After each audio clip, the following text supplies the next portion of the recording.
paz do Senhor, meus amados, um bom dia a todos. Eu espero que esteja tudo bem com você, com a sua casa e com a sua família. Pegue a sua xícara de café, a sua Bíblia, se você gosta de anotar a sua caneta, porque você está no Café com a Palavra.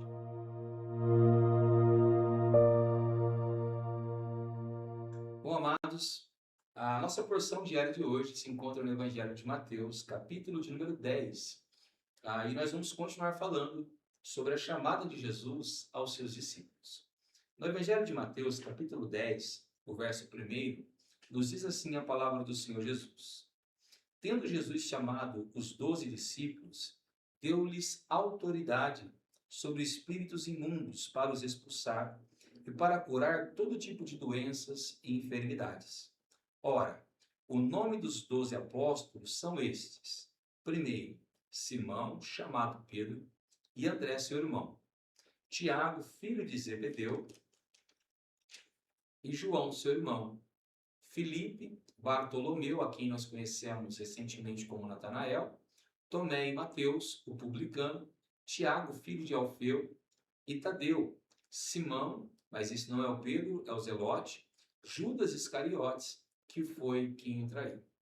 Jesus enviou esses 12, dando-lhes as seguintes instruções: não tome um caminho que leva aos gentios, nem entre na cidade dos samaritanos, mas, de preferência, procurem as ovelhas perdidas da casa de Israel.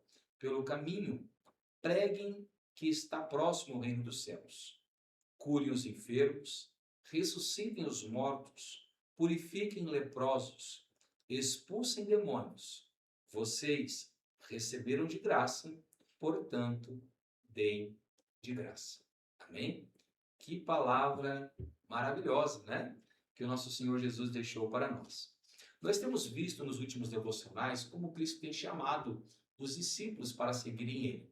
E vimos como Ele também operou um sinal maravilhoso em Caná da Galileia, ao transformar a água em vinho, né?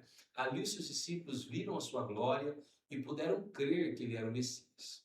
Agora, os discípulos já estão mais bem formados, já estão mais bem preparados, eles já viram alguns sinais, já viram algumas maravilhas de Jesus. E agora Jesus vai dar um passo adiante no discipulado para com eles. Não me basta absorver o conhecimento, não me basta aceitar a chamada de Jesus e permanecer na igreja de braços cruzados. Quantas pessoas que vêm para o Evangelho creem que Jesus os chamou para uma grande obra, eles creem na salvação que foi dado gratuitamente para eles, mas eles permanecem ali, culto após culto, eles cantam as canções, eles participam das comunhões, eles ouvem as palavras, amam a igreja na qual eles estão inseridos, mas eles nada praticam. Queria dizer para você, meu querido ouvinte, que nos assiste nessa manhã, que infelizmente esse não é o evangelho que Jesus espera que nós vivamos. O evangelho que Jesus espera que eu e você venhamos nos tornar participantes é aquele que nós somos ativos. Você não é contratado por uma empresa para sentar em uma cadeira e ficar de braços cruzados. Um jogador de futebol não é contratado por um time apenas para fazer parte de uma equipe e não participar dos treinos ou não participar ativamente dos jogos. Ele é contratado para ser ativo naquele time. Imagina você também que o CEO de uma empresa não é contratado apenas para ter o nome dele lá na ficha técnica da empresa ou nos holofortes. Muito pelo contrário, ele foi contratado para mudar o patamar daquela empresa e mostrar para todos que ele está completamente engajado com os projetos daquela empresa. Assim, eu e você somos também. Quando Cristo nos chamou para a sua obra, Ele não nos chamou para estarmos de braços cruzados. Ele nos chamou para estarmos ativos na sua obra. E isso começa a ser revelado para nós lá no verso de número 1 e 2. Porque primeiro ele diz que Jesus chamou os 12 discípulos. A palavra discípulo significa aprendiz, aquele que recebe o ensino, um aluno. E depois Jesus já chama eles de apóstolos. A palavra apóstolo significa mensageiro, aquele que vai levar a uma ordem, um arauto, né? De uma forma restrita, nós sabemos que não existem mais apóstolos, porque os apóstolos de Jesus foram chamados para dar continuidade ao Evangelho. Mas, de uma forma abrangente, no significado da palavra, todo aquele que é enviado por Jesus é um apóstolo.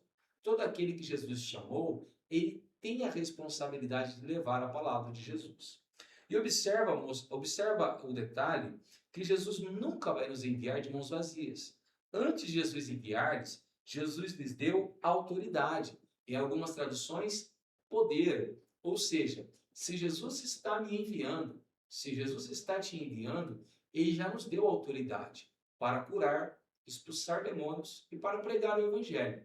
Pastor, não sinto essa autoridade. Verdade. Talvez se você não tem uma vida regrada de oração e da leitura da palavra, ao invés de autoridade, você vai sentir um medo muito grande. Por isso é necessário estarmos engajados com as nossas responsabilidades, de ler a Bíblia diariamente, de orar diariamente e ter comunhão com a igreja.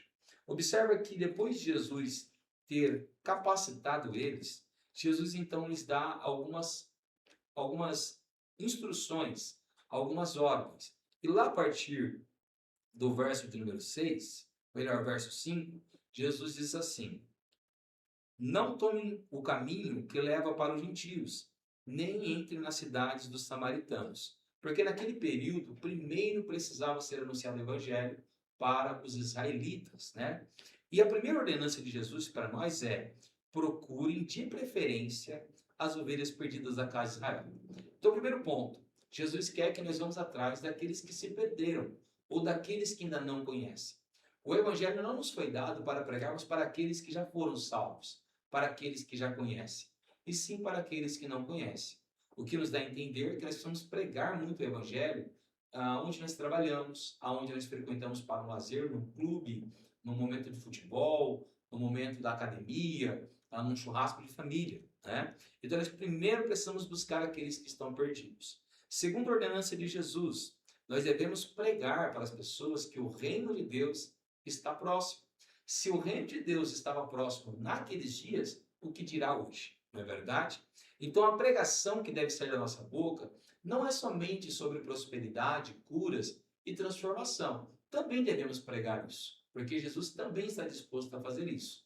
Mas a pregação do evangelho consiste em arrependimento de pecados e na vinda do reino dos céus. Depois Jesus disse: cure os enfermos. Observe que as exigências vão subindo. Então Jesus espera que a igreja cure as enfermidades daqueles que estão doentes. Exatamente isso que você está ouvindo.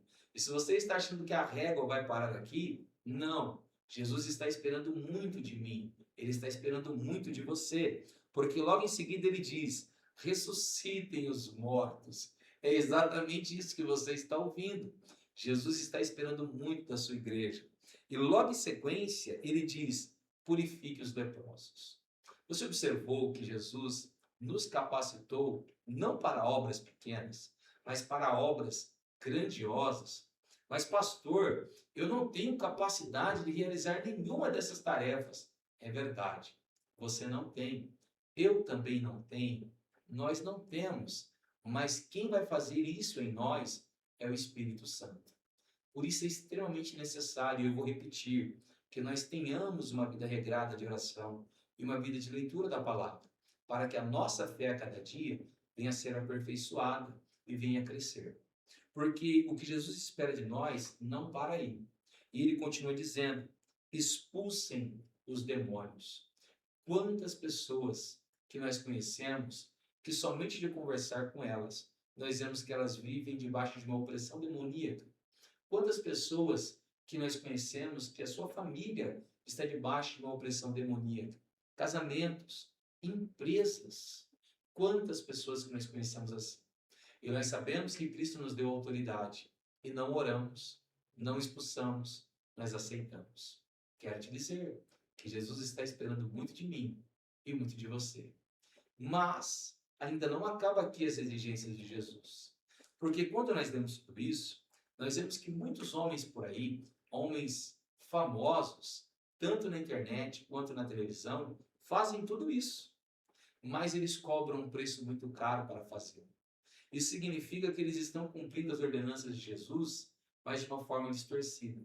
Porque o último pedido de Jesus é: vocês receberam de graça, portanto, deem de graça. Jesus nos deu autoridade, Ele nos deu poder, Ele nos enviou para uma grande obra. E Ele disse que nós devemos fazer coisas grandiosas, mas que nós não devêssemos cobrar nada por essas coisas. Porque foi de graça que Ele nos deu dons, que Ele nos deu capacidade e que Ele nos deu poder. Portanto, é de graça que nós devemos curar, expulsar demônios, libertar cativos e pregar o Evangelho de Cristo Jesus. Se você recebeu de graça, trabalhe de graça, porque Ele disse, de graça recebestes, de graças dei. Amém? Abra o seu coração, feche seus olhos nessa manhã e vamos orar juntamente comigo. Senhor, nosso Deus e nosso Pai, quão grande é a chamada que o Senhor tem preparado para cada um de nós. É de assustar os nossos corações, Senhor, ao ver que o Senhor espera de nós, homens falhos e pecadores, obras tão grandiosas, ao ponto de esperar curas de enfermos, a ressurreição de mortos, a purificação de leprosos e até que demônios sejam expulsos. Mas o Senhor tem nos capacitado para isso. O Senhor tem nos dado poder, tanto pela oração quanto pela Tua palavra. Que nós vamos usar essa autoridade, esse poder que nos foi dado e trabalhar para o Seu reino, não cobrando, não exigindo, mas gratuitamente, porque um dia fomos alcançados de graça. E assim devemos esperar que a Sua misericórdia alcance as pessoas de uma forma graciosa também. Senhor, que através de nós o Senhor realize obras maravilhosas, não para a nossa glória, mas para a glória do Teu nome.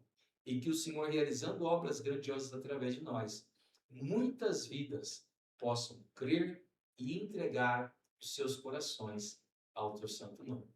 É assim que nós te pedimos e te agradecemos, em o nome santo do Senhor Jesus. Amém.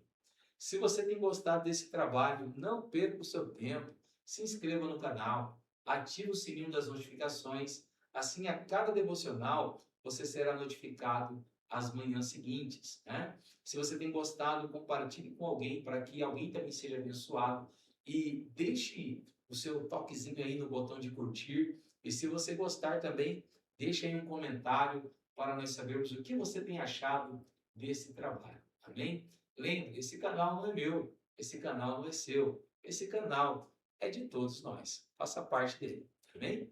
Que Deus te abençoe, fique com Ele e tenha um ótimo dia.